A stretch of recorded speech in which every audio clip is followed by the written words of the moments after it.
Bienvenue sur Le Fil, le podcast des formatrices et des pros de l'accompagnement qui veulent construire un vrai business. Un business qui attire, qui transforme et surtout qui rapporte. Tu es une vraie badass et tu as un talent fou pour transformer la vie de tes clients. Mais côté business, tes résultats ne sont pas encore tels que tu pouvais les imaginer. Bref, tu veux plus de clients, plus d'argent et accessoirement plus de liberté dans ton activité ? Bouge pas, tu es au bon endroit. Moi, c'est Céline Pinto, je suis mentor business des formatrices, coachs et pros de l'accompagnement depuis 2020. Ici, je te partage chaque semaine des stratégies concrètes, des clés activables et surtout de la clarté. Sur Le Fil, tu vas découvrir qu'il existe une autre façon de vendre tes accompagnements. Tu vas apprendre à vendre ta valeur et pas juste ton temps. Tu vas structurer ton activité pour avoir plus de clients, plus de revenus, plus de liberté. Bref, sur Le Fil, je te bouscule, je te fais réfléchir, je te fais passer à l'action. Je suis perchée et stratégique. Et ici, on a le droit d'être les deux. Si tu veux reprendre le pouvoir sur ton business, te sentir puissante, souveraine, alignée et enfin assumer ton expansion, accroche ta couronne, on commence maintenant. Hello, j'espère que tu vas bien. Je te retrouve aujourd'hui pour un épisode de solo. Je suis ravie de te retrouver. J'ai envie de te parler d'égoïsme aujourd'hui. Ouais, j'ai envie que dans cet épisode, tu penses à toi, à ta gueule comme on dit. J'ai envie de parler d'égoïsme, mais dans le bon sens du terme. J'ai envie que tu poses ta couronne sur ta tête et que tu imagines ou que tu prennes conscience peut-être que ton business, ton activité, ton offre, etc. sont là pour servir ta vie. Peut-être que tu te dis aujourd'hui que ton entreprise, elle est là pour servir tes clients, pour les accompagner, les aider, pour être vraiment à leur service, pour les transformer. Si tu as créé ton entreprise de formation, de coaching, de consulting, c'est très certainement parce que tu aimes tes clients et que tu es capable, comme moi, de te plier en quatre pour eux. Ça ne te rend absolument pas service. Tu vas faire ça, te plier en quatre pour tes clients, alors que ton entreprise, ce n'est pas tes clients. Ton entreprise, c'est un outil, c'est une machine, le véhicule de toute ta vie. Parce que ton entreprise, et moi c'est ce que je trouve le plus important en fait de comprendre, c'est que ta boîte, elle est là pour être au service de ta vie et pas l'inverse. Alors je ne sais pas dans quelle situation tu es, toi qui m'écoutes, mais par exemple, moi, j'ai des enfants, j'ai un mari, j'ai des maisons, j'ai beaucoup de choses à gérer, tout comme tout le monde en fait. Et le plus gros kiff que j'ai, et je crois que ça c'est une grosse prise de conscience de 2025, je peux faire ce que je veux. La liberté, c'est véritablement ma valeur, mais la plus importante pour moi. Oui, j'adore mes clients. Je peux me plier en quatre pour eux, mais clairement, ça serait vraiment hypocrite de ma part si je te disais que j'ai créé ma boîte pour mes clients, pour aider mes clients. Non. En fait, j'ai créé ma boîte pour vivre la vie que je veux, pour avoir la liberté que je veux. Et encore une fois, la liberté, ça ne veut pas dire rien glander, hein, ça veut dire travailler comme j'ai envie, faire ce que je veux, servir qui je veux, comme je veux. Et là, tu vois, je parle d'égoïsme. Je parle d'égoïsme parce que je trouve que on oublie beaucoup trop souvent cette notion d'égoïsme en fait quand on crée son entreprise. Si tu as créé ton entreprise peut-être depuis plusieurs mois ou plusieurs années, c'est très possible que tu te sois perdu dans une espèce de flot, dans peut-être un sentiment de sécurité qui peut t'habiter, avec des missions qui t'apportent de la sécurité et qui remplissent ton frigo, hein, clairement, mais qui te nourrissent absolument plus aujourd'hui, qui te prennent la tête. Tu sais que quand ça va arriver, quand tu as tes journées de formation qui sont prévues, que tu n'as pas envie de les faire, tu soupires, tu es déjà fatigué avant d'avoir commencé. En fait, là, ce que j'ai envie de t'encourager à faire, si tu ressens cette fatigue-là pour les missions qui t'amènent de la sécurité, c'est de te replonger à tes débuts. Pourquoi tu t'es lancé au départ? Est-ce que tu te souviens de cette envie viscérale qui t'a habité et qui t'a permis de créer ton entreprise?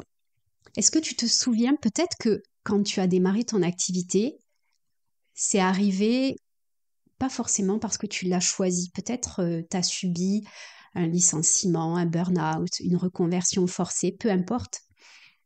Mais sûrement que si tu as réussi à suivre le chemin de l'entrepreneuriat, à créer, ouvrir une entreprise et à trouver tes premiers clients, etc., il y a très certainement quelque chose, un mojo, une énergie, un flow, des valeurs, je ne sais pas, qui te faisait vibrer, qui t'excitait, où tu sentais vraiment que là, il y avait un truc qui était joyeux, qui était gai, excitant et vibrant.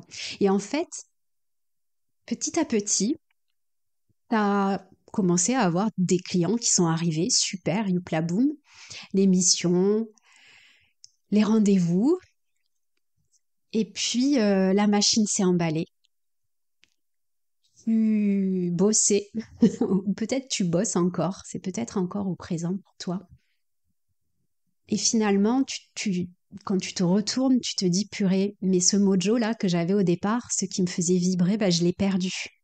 Je l'ai perdu parce que bah, j'ai accepté des missions que j'avais pas forcément envie de faire ou qui me prenaient du temps, qui n'étaient pas assez payées, etc. Et qui ont fini par te donner un sentiment de sécurité et en même temps qui ont fait que tu as oublié pourquoi tu t'étais lancé et pourquoi tu avais décidé de suivre ce chemin de l'entrepreneuriat. Si je te raconte tout ça, c'est que moi j'ai vécu cette situation il y a 2 ou 3 ans et que c'est là que je me suis dit qu'il fallait absolument que je retrouve ce flot et que je crée l'entreprise que j'avais toujours rêvé de créer. Donc là, je suis revenue à mes débuts, en fait. Je suis revenue à pourquoi j'avais créé mon entreprise, après quoi je courais, qu'est-ce que j'avais envie euh, de créer, quel était le royaume que je voulais créer dans ma vie, etc. Et en fait, ce que j'ai fait, c'est que je suis revenue à moi, à, à l'égoïsme. L'égoïsme comme boussole de tout mon business. Et c'est là que j'ai envie aussi que toi-même, tu retournes à l'égoïsme, à ce que toi, tu voulais. L'idée, c'est pas de te dire j'en ai rien à faire des autres, je m'en fous, j'en vois tout valser, de prendre des décisions comme ça inconsidérées. Ce que je veux, c'est que tu vois l'égoïsme comme un outil de liberté. C'est que tu te libères peut-être d'une prison dans laquelle, petit à petit, mois après mois, tu t'es enfermé. Ce que je veux t'inviter à faire, c'est de réfléchir à ce qui te faisait vibrer, aux valeurs, à ta vision, à la joie que tu pouvais avoir. Peut-être que tu as encore, hein, évidemment, c'est cool si tu ressens encore cette joie, mais quand tu te reconnectes au pourquoi, au why, comme on dit, et à ce qui te faisait vibrer, il y a certainement des choses égoïstes que tu as mis au placard, que tu as laissé de côté. Donc moi, ce que je veux te dire aujourd'hui, c'est de devenir ou de redevenir égoïste. Et le premier outil de ta liberté, de ton égoïsme, en fait, c'est ton offre signature. Et c'est là que ça rentre en jeu parce que ton offre signature, donc c'est ce que tu vas vendre, c'est ça qui va te permettre de développer ton activité, mais aussi de servir ta vie. Et là, ce dont je veux te parler, c'est les modalités, le rythme, l'énergie de ton offre. Parce que ton offre signature, c'est pas quelque chose de figé, c'est pas quelque chose qui doit répondre à des règles bien définies. Ton offre signature, et quand je dis ton, bah c'est exactement ça, c'est ton offre. C'est toi qui décides. Et là où tu as une possibilité de moduler tout ça, et c'est là que ça rentre en jeu parce que, en fait, c'est là que c'est dans les modalités de ton offre que tu vas pouvoir créer la vie de tes rêves. Par exemple, j'ai envie de te parler des séances one-to-one individuelles, tu vois, les séances individuelles synchrones que tu peux mettre en place avec tes clients quand tu vas créer ton offre signature. Très souvent, le one-one, c'est synchrone et ça te prend du temps. C'est ta ressource donc qui est la plus précieuse. Time is money, comme on dit. Le truc, c'est que quand tu fais du one-to-one, donc de l'individuel, pardon, j'ai essayé de parler français, synchrone, donc en temps réel avec tes clients, ça c'est vraiment la modalité la moins scalable, la moins délégable et qui va te prendre le plus de temps dans ton activité.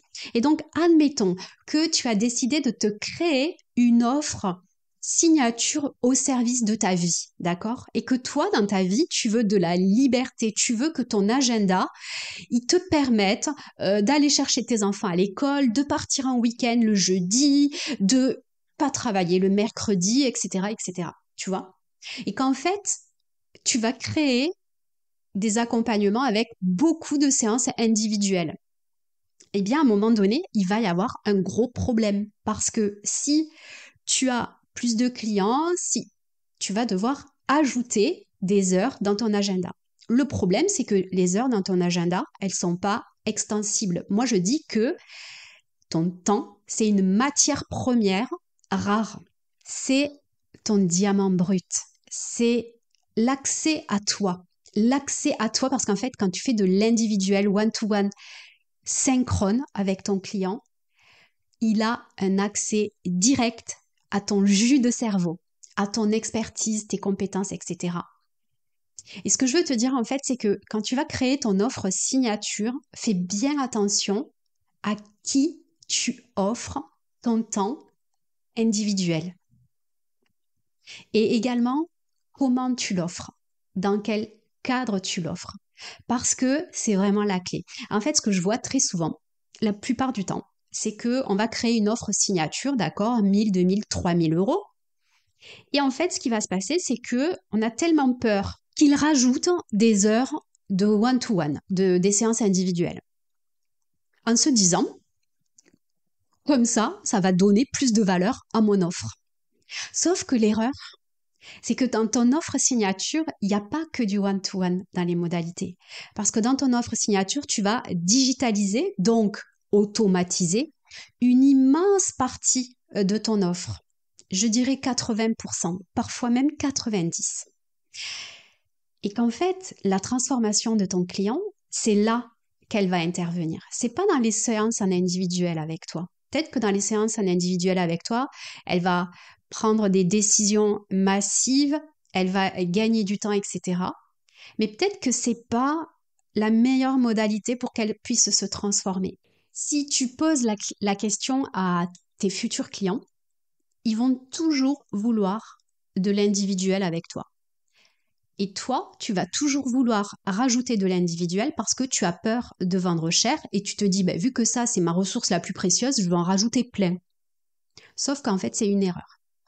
C'est une erreur parce que d'abord, c'est hyper fatigant et en plus, c'est pas avec du temps individuel avec toi que ton client va forcément se transformer. Il y a plein d'autres méthodes que je ne vais pas détailler ici pour que ton client il puisse se transformer sans passer par l'individuel avec toi. Et d'ailleurs, tu veux que je te dise un truc sur mon programme Being qui va aussi se transformer dans les semaines qui viennent, mais je t'en parlerai plus tard. Au départ, il y avait 9 séances individuelles avec moi. Sauf qu'au bout d'un moment, j'ai compris que c'était totalement contre-productif. 9 séances, c'était beaucoup trop pour passer à l'action, beaucoup trop pour se transformer. Et en fait, ça a désacralisé ce moment individuel. Donc, en fait, les clientes, quand elles arrivaient sur les séances individuelles, elles venaient pour papoter, en fait. Ah, ben tiens, on va papoter. Sauf que, ben moi, j'avais pas envie forcément de papoter avec mes clients, je voulais les transformer, tu vois. Et là, j'ai commencé à réduire le nombre de séances individuelles. De 9, je suis passée à 4. Et 4 séances individuelles, c'était largement suffisant. Mais quand tu passes de 9 à 4, ben, ça veut dire aussi que tu réduis le temps que tu vas passer avec tes clients en one-one. Quand tu réduis le temps que tu passes avec tes clients en one-one, eh bien, ça te permet d'avoir plus de temps, plus de liberté. Tu vois? Donc, ne rentre pas dans le piège du one-to-one en pensant que c'est ça qui va donner de la valeur à ton offre, parce qu'il y a plein d'autres manières de donner de la valeur à ton offre sans faire du one-to-one. Et également, le one-to-one, c'est ton bouffeur de temps, c'est ton bouffeur de liberté. Donc, plus tu vas en rajouter, moins tu vas avoir ta liberté. Alors, moi, quand je te parle d'égoïsme, on est vraiment dans cette idée de liberté en réalité. Donc, tu l'as compris, l'égoïsme, pour moi, c'est être libre. En gros, c'est ça. En gros, pour moi, c'est travailler le moins possible.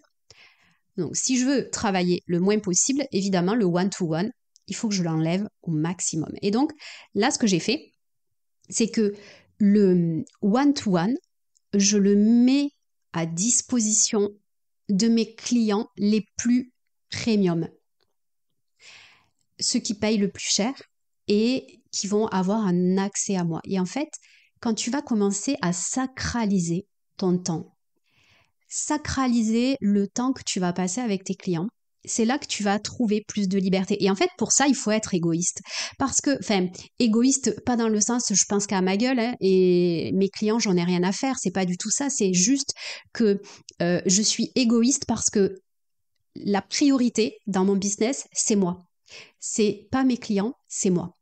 Si tu veux avoir un business qui tourne pour toi et pas l'inverse, l'outil, la machine qui va te permettre de faire ça, c'est ton offre signature. Ce que je veux aussi te dire, c'est que dans ton offre signature, très souvent, comme tu vas commencer à vouloir vendre cher, tu vas avoir tendance à rajouter des séances one-to-one, en veux-tu, en voilà, soi-disant pour augmenter la valeur de ton offre. Sauf que c'est pas ça qui va augmenter la valeur de ton offre, bien au contraire. En revanche, c'est ça qui va te faire perdre en liberté. Et pour moi, égoïsme égale liberté. Égoïsme ne veut pas dire je pense plus à mes clients, j'en ai rien à faire de mes clients. C'est juste que pour moi, l'égoïsme, c'est une notion de liberté. Qu'en fait, dans ton offre signature, tu vas définir les modalités qui te permettent véritablement de vivre ta liberté. Le one-to-one, c'est le piège absolu à éviter. Il y a d'autres pièges aussi à éviter. Par exemple, c'est l'accès privé à toi via d'autres canaux, admettons WhatsApp, où là, par exemple, tu vas te retrouver avec, oui, autre chose aussi, c'est les visios collectives, où tu vas te dire, ben moi, les visios collectives, comme mes clients, ils travaillent, je vais faire des visios le soir à 8h. Mais non, en fait, si pour toi, le soir à 20h, c'est important d'être avec ta famille, eh ben, tu le fais pas. Tu le fais en journée. Et tes clients, ils vont trouver les ressources pour le faire. Tu peux le faire entre midi et 2, tu vois. À toi de trouver les bons moments. Bon, après, si tu fais du B2C, que tu travailles avec des sujets sur les mamans, ce genre de choses, bon, c'est possible que ça soit plus compliqué. Mais dans ces cas-là, peut-être que tu peux travailler sur d'autres modalités, asynchrones cette fois, tu vois, qui ne te pourrissent pas ta vie perso. Parce que ça, c'est ce que tu dois protéger absolument. Et que si tu commences à le faire une fois, deux fois, trois fois, après au bout d'un moment, en fait, tu vas perdre le mojo et ton offre, tu vas te dire ah j'en ai marre, j'ai plus envie de vendre cette offre parce que elle n'est pas au service de ma vie, elle me demande trop d'efforts. Donc toi, tu dois fixer ton cadre, tu dois vraiment dire bah attends. Quand est-ce que je suis OK pour travailler? Tu veux pas travailler les soirs, les week-ends, tu veux pas travailler le mercredi. Tu es contre le fait de recevoir des messages vocaux à 23h. Tu le dis. Tu veux pas répondre au WhatsApp en 10 minutes.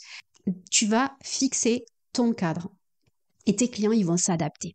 Ok ? Il y a toujours moyen d'être créatif pour créer une offre signature qui te permet véritablement d'être au service de ta vie et donc de l'égoïsme. Voilà, c'est ça que je voulais te dire. Donc, souviens-toi pourquoi tu t'es lancé. Souviens-toi quel était ton mojo au début et vérifie si t'as pas oublié ça. Vérifie si c'est toujours d'actualité pour toi. Replace ton plaisir, remets tes règles, ton cadre au centre de ton business. Oui, pour les clients, mais d'abord, c'est toi qui compte. C'est ça mon ode à l'égoïsme que je veux te donner aujourd'hui. Construis ton offre, trouve les modalités qui te permettent de servir ta vie. Ok, de servir aussi tes clients, mais surtout de servir ta vie. C'est toi qui décides. C'est toi la queen. Voilà, c'était l'épisode du jour que je voulais te confier. J'avais vraiment envie que dans cette fin d'année, tu penses à toi et que tu aussi réalises que penser à toi, ça ne veut pas dire en avoir rien à faire de ses clients. C'est faux, parce que parfois, tu veux ajouter des choses simplement parce que tu as l'impression que c'est ça qui va donner plus de valeur à ton offre, alors que c'est simplement une manière de calmer ta trouille de vendre cher. Je te souhaite une merveilleuse journée, un merveilleux week-end. Je t'embrasse et je te remercie infiniment de m'avoir écouté. Si cet épisode t'a inspiré, secoué ou donné une idée claire à activer, rappelle-toi juste d'une chose, tu as le pouvoir de tout transformer. Tu n'as pas besoin de permission pour viser grand, juste de décisions claires, d'un plan solide et de t'entourer des bonnes personnes. Si tu veux aller plus loin, mon programme de mentorat est là pour les plus déterminés. Tu trouveras le lien juste en dessous de l'épisode. Et si ce podcast te parle, pense à t'abonner, le partager et à laisser une note parce que c'est la meilleure façon de le faire rayonner. À très vite dans un nouvel épisode et d'ici là, continue d'assumer ton expansion.